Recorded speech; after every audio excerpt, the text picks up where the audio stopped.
Ողջույն, ուժեղ, սահմանապահ, արագածավան, ողջույն ձեզ սիրելի արագածավանցիներ, դուք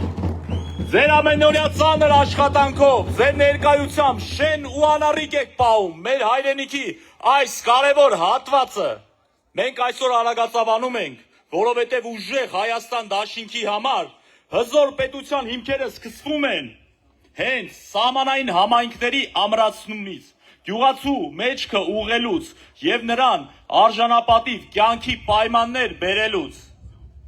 Մեր պայքարը հենց ձեզ սատար կանգնելու եւ մեր երկրի անվտանգությունն ու տնտեսությունը հստակ հիմքերի վրա դնելու համար է։ Շնորհակալ ենք այսպիսի ջերմ եւ ոգեվորիչ ընդունելության համար։ Սիրելի արագածավանցիներ, ձեր կամքով, ձեր համախմբվածության շատ շուտով ունենալու ենք ուժեղ Հայաստան, ինչ ենք ունենալու շատ շուտով, ուժեղ Հայաստան, ինչ ենք ունենալու շատ շուտով, ուժեղ Հայաստան։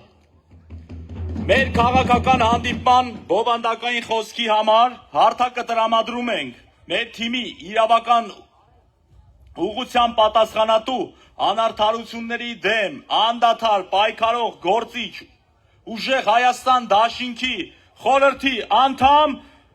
Արամ Վարդևանյանին։ Հենց ոգևորությամբ դիմավորեք։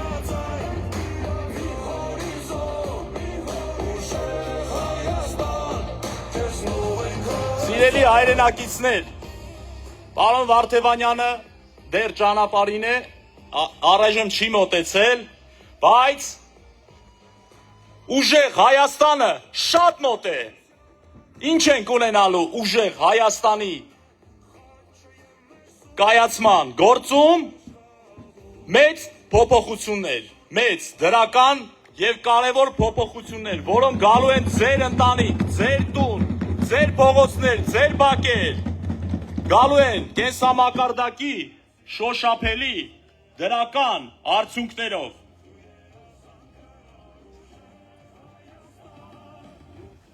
Ուզում ենք հարթակը տրամադրել մեր թիմի առաջամարտիկ ուժեղ Հայաստան դաշինքի խորհրդի անդամ, մեզ ուժով, եռանդով, կամայնությամբ առաջնորդող Նարեկ Կարապետյանին։ Ձեր ողջույններով դիմավորեք։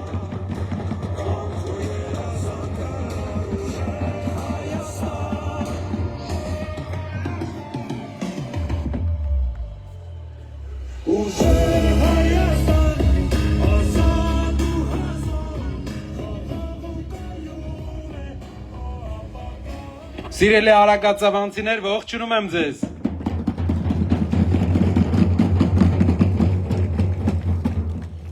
Մեր երկրի ամենակարևոր, ամենահիմնասյունային զարգացման ուղղությունը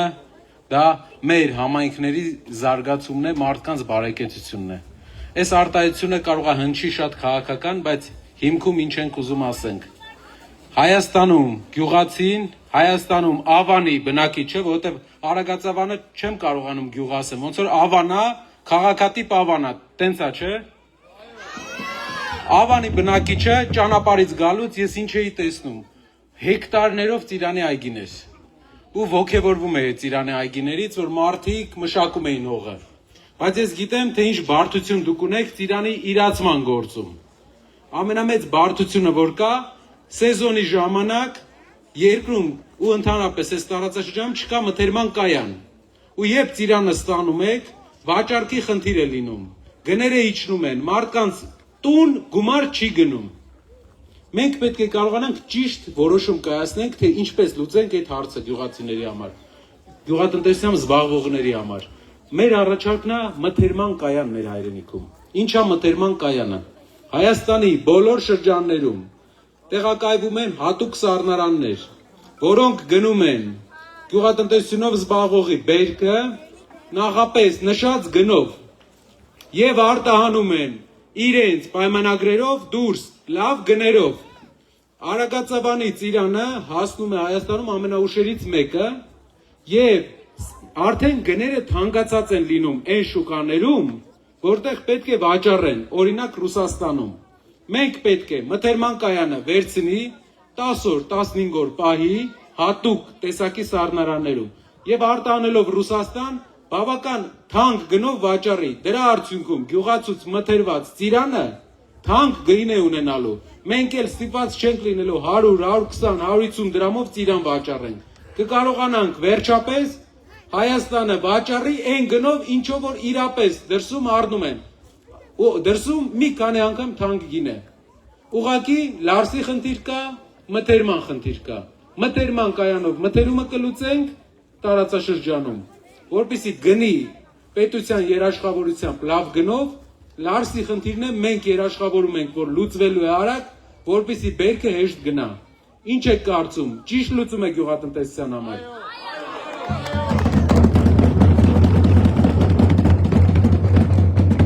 Երկրորդը համայնքի զարգացման համար իհարկե աշխատատեղերն են ոչ միայն գյուղատնտեսության մեջ, հիմնականում կանանց զբաղվածության հարցով։ Կանանց համար Հայաստանում ամենահետաքրքիր ուղղությունը կարա լինի տեղերում տեքստիլի գործարանի ստեղծումը։ Տեքստիլն է, որ աշխատատեղեր է ապահովելու։ Ժամանակին 100,000-ավոր մարդիկ Հայաստանում աշխատում են այդ ոլորտում։ Մենք ասում ենք, որ այստեղ մենք կայացնելու ենք տեքստիլ արդյունաբերությունը, ստեղծվելու է տեքստիլ ֆաբրիկա, որպեսզի կանայք զբաղվածություն ունենան։ Լավ միտք է։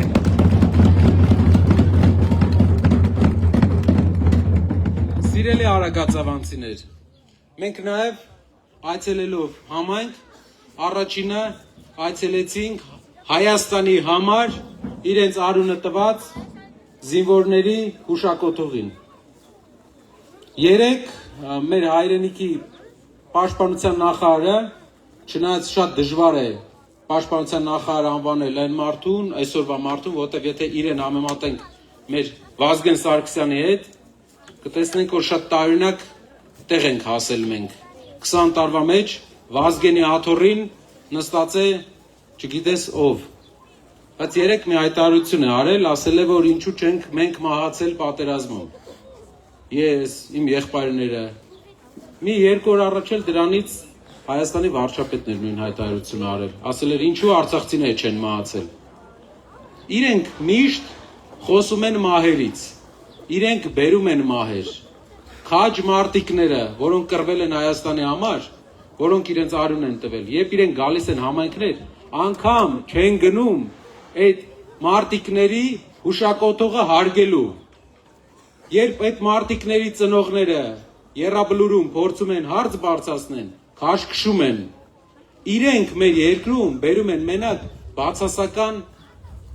վատ նավս կա ժողովուրդ, ցենց ասեմ, մեր ձևով ասած, իրենք բերում են արյուն մեր երկրին, դրա օրինակը հազարավոր զոհերն են, ինքը կանգնած էր մի տեղ, որտեղից 500 մետրի վրա Վանաձորում էր այս հայտարարություն արել, թե ինչու մենք չենք զոհվել պատերազմում, դրանից 500 մետրի վրա Սամվել Կարապետյանը կառուցել էր Լոռվա ամենամեծ ծննդատունը ու նվիրել էր համայնքին։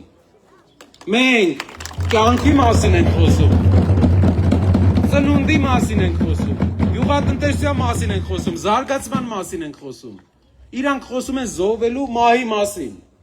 Դրա համար եկած առաջի օրվանից մահն է հետապնդում հայոց աշխարհը։ Դրա համար իրենց ճամփու դնելուց հետո էլ երաբլուրները չեն շատանալու մեր երկրում։ Մեր երկրի այգիներն են շատանալու, մեր հայրենակիցները ստիպված չեն լինելու երկրից գնան։ Մարդիկ երկրից գնում են խոպան, ձեզանից շատերը, ձեր շրջապատից շատերը խոպան են գնում, աշխատում են, որովհետև ստե գործարան չեն սարքել, Թալինում գործարան չեն սարքել։ 8 տարվա ընթացքում մի հատ նորմալ գործարան չկա այստեղ։ Մարդը գնում է Ռուսաստան, հաց է վաստակում, հետ է գալիս, ասում են եկած։ Նենց երկիրը կառավարեիք 8 տարի ունեիք։ Միլիարդավոր դոլարների պարտքեր եք վերցրել, որ մենք կարողանանք մեր համայնքներում աշխատատեղ ստեղծեինք, երիտասարդությունը, ձեռքները սխմում ես, ոնց որ պինդ բետոն լինի ձեռները, ուժա։ Այդ երիտասարդությանը ոնց ենք թողում գնա խոպանը հարստացնեն, ուրիշի երկիրը հարստացնեն։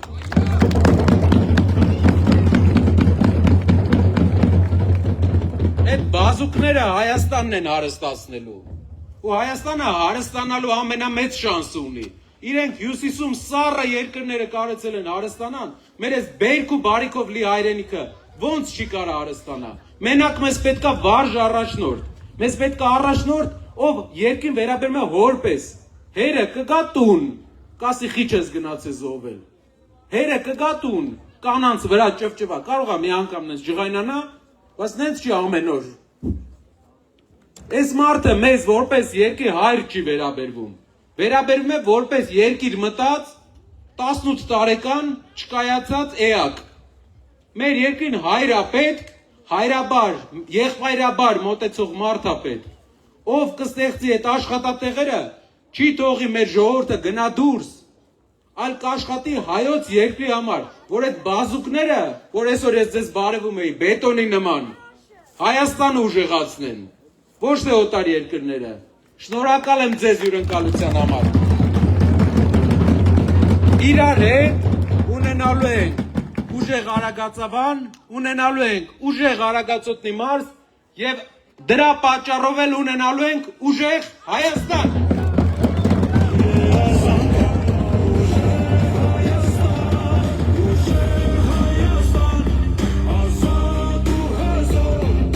Ինչ ենք ունենալու շատ շուտով, ուժեղ Հայաստան, որն է փոփոխության համար 3։ Սիրելի արագածավանցիներ, փոփոխությունը շատ մոտ է, փոփոխությունը մեր սրտից տեղափոխվելու է մեր իրական կյանք։ Հիմա խոսք ուզում ենք տրամադրել արագածավանի արժանավոր զավակ, արժանի մարդ, ով արդարության վերականգնման շնչով լցված եւ պայքարի ոգով լցված երբեք չի լքում իր դիրքերը մեր այս կարևոր պայքարում։ Բարձր ողջունով դիմավորեք գործարար Սմբատ Գալստյան։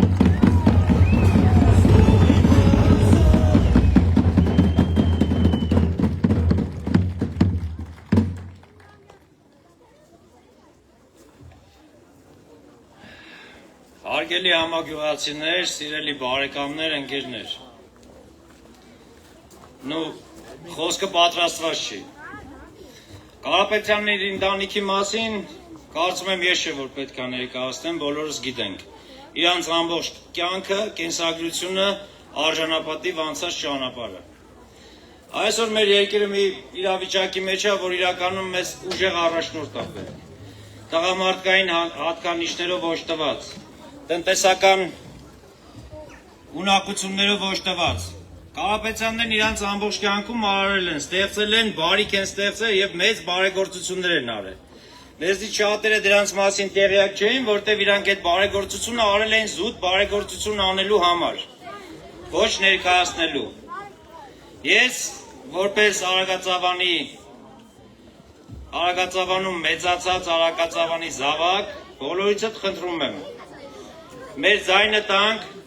համար 3 ուժեղ Հայաստանին, որպեսզի ունենանք ուժեղ հայրենիք, ուժեղ տնտեսություն, ուժեղ տնտեսությունով կունենանք ուժեղ բանակ, կդիմակայենք տարածաշրջանի բոլոր մարտահրավերներին եւ մեր բոլորի կյանքն ու կենսագրությունը կփոխվի։ Այս գարշ մթնոլորտից դուրս կգանք, կապրենք ավելի արժանապատիվ։ Մարդիկ արդեն իրանց կենսագրությունով դա ապացուցել են։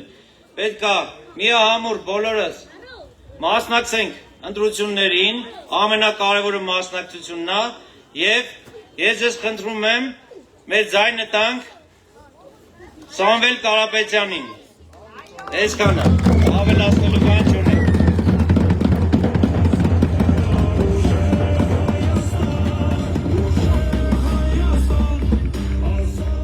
Շնորհակալ ենք պարոն Գալստյանին։ Սիրելի արագածավանցիներ, փոփոխությունը հնարավոր է միայն Սամվել Կարապետյանի հետ, ով է լինելու Հայաստանի Հանրապետության հաջորդ վարչապետը Սամվել Կարապետյանը։ Սիրելի հայրենակիցներ, հարգելի արագածավանցիներ, ձեր կամքն ու մեր նկատմամբ հավատը մեր հաղթանակի ամենամեծ երաշխիքն են։ Միասին փոփոխություն ենք բերելու, կառուցելու ենք ուժեղ Հայաստան եւ հիշեք, փոփոխության համարն է համար 3, փոփոխության համարն է համար 3։ փոփոխության համարն է, համար, երեք։ Սիրելի արագածավանցիներ, ձեզ ողջունելու, ձեր կամքը բարձրացնելու համար մեզ աջակցության, սատարման եւ ուրախացնելու են եկել հայրենասիրական երգերի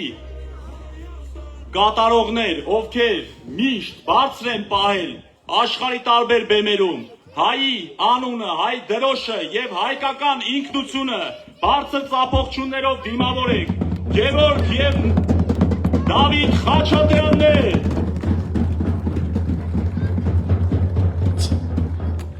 Ողջույն սիրելի հայեր ջան, ողջույն արագածավան, ուսեր Հայաստանի եկեք ծափարենք բարձր։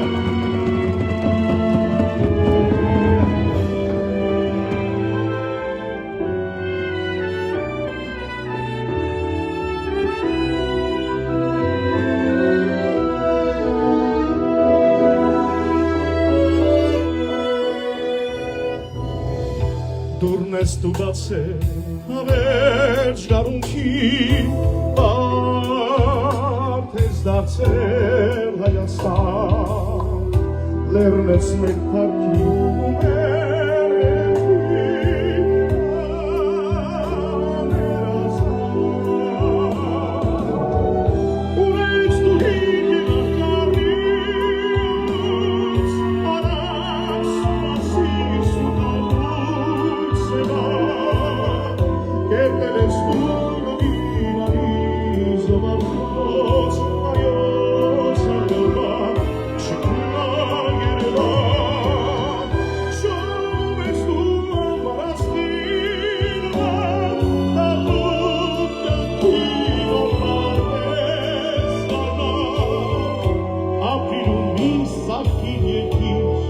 Նայիա խաղաղ ինքնիներորա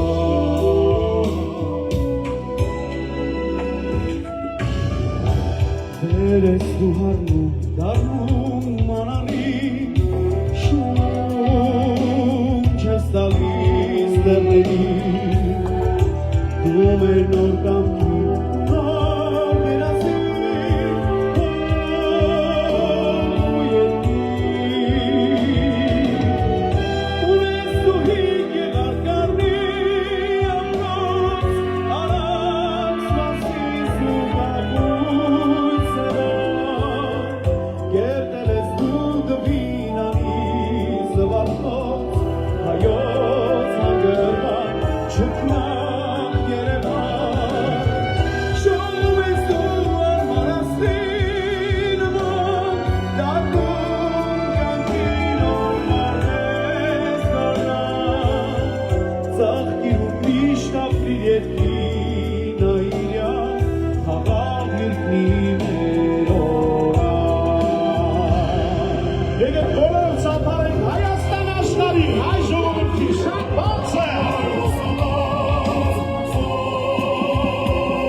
Շնորհակալություն, մի գեղեցիկ երգեր, մենք գիտենք, որ